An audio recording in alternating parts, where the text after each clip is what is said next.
Hello friends, welcome to my YouTube channel. My name is Neelam Bodh and today I am here with a new topic that is from drafting, the first chapter general principle of drafting and relevant substantive rules. The topic is guidelines for use of a particular words and phrases for the drafting and conveyancing. Drafting and convincing करते time क्या particular words और phrases हैं जिनके लिए कुछ guidelines हैं जो दी गई हैं वो देखते हैं। किसी भी पर्टिकुलर वर्ड्स और फ्रेज को यूज़ करने के लिए कौन कौन से रूल्स हैं या गाइडलाइंस हैं जो हमें फॉलो करने हैं। There can not be any clear cut rule for which any clear cut rule which can be laid down as a guidelines for using the particular words and phrases in the conveyancing.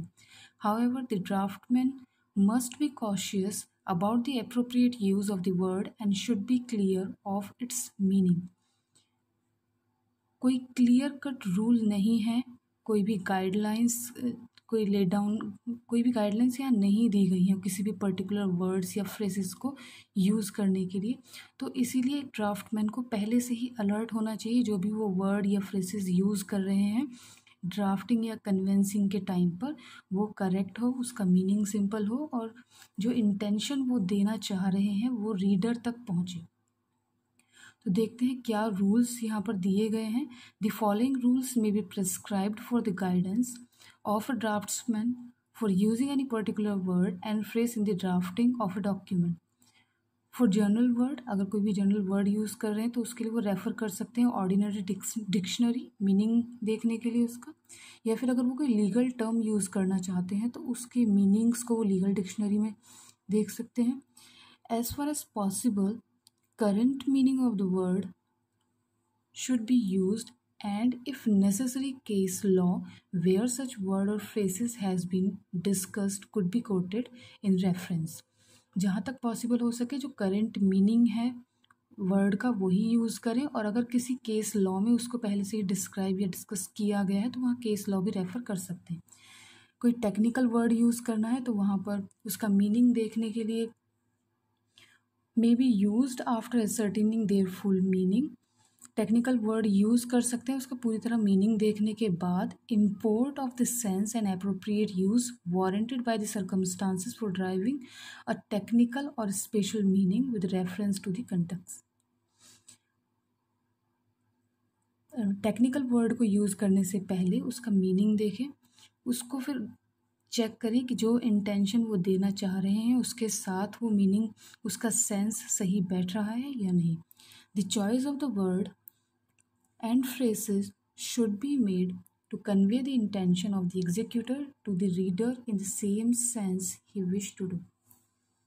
जो भी word वो use करें drafting and conveyancing के time पर तो इस तरह के वर्ड यूज़ करें कि जो इंटेंशन ड्राफ्टिंग करने वाले की जो इंटेंशन है वही रीडर तक सेम सेंस में पहुंचे।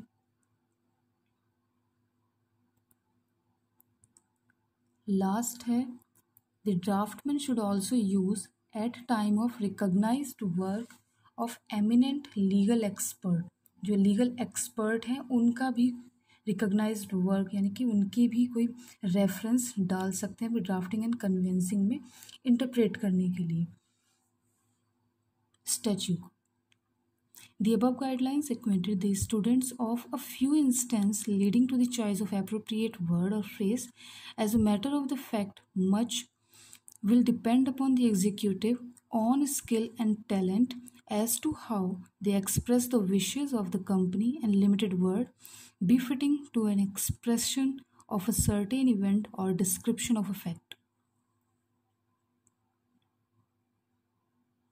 तो यहाँ पर क्लियर कंप्लीट हो जाता है ये guidelines for the use of a particular word and phrase for drafting and convincing, जिसमें क्या कहा है एक बार ब्रीफ कर लेते हैं। यहाँ पर कोई भी क्लियर कट रूल नहीं दिए गए हैं, इसमें कोई भी गाइडलाइंस नहीं है, लेकिन ये फॉलोइंग रूल्स हैं जो फॉलो कर सकते हैं ड्राफ्टिंग करते टाइम या कन्वेंस करते time.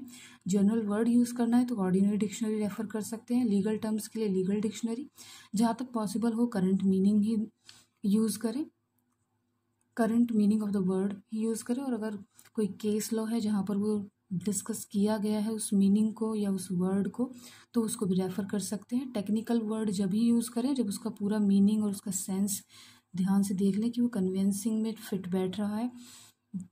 Choice of the word इस तरह से चॉइस करनी चाहिए कि जो इंटेंशन एग्जीक्यूटर की वो रीडर तक पूरी पहुंचे। और किसी भी रिकॉग्नाइज्ड लीगल एक्सपर्ट के जो भी वर्क है उसको भी रेफ़र कर सकते हैं। Thank you for watching my video. Bye bye.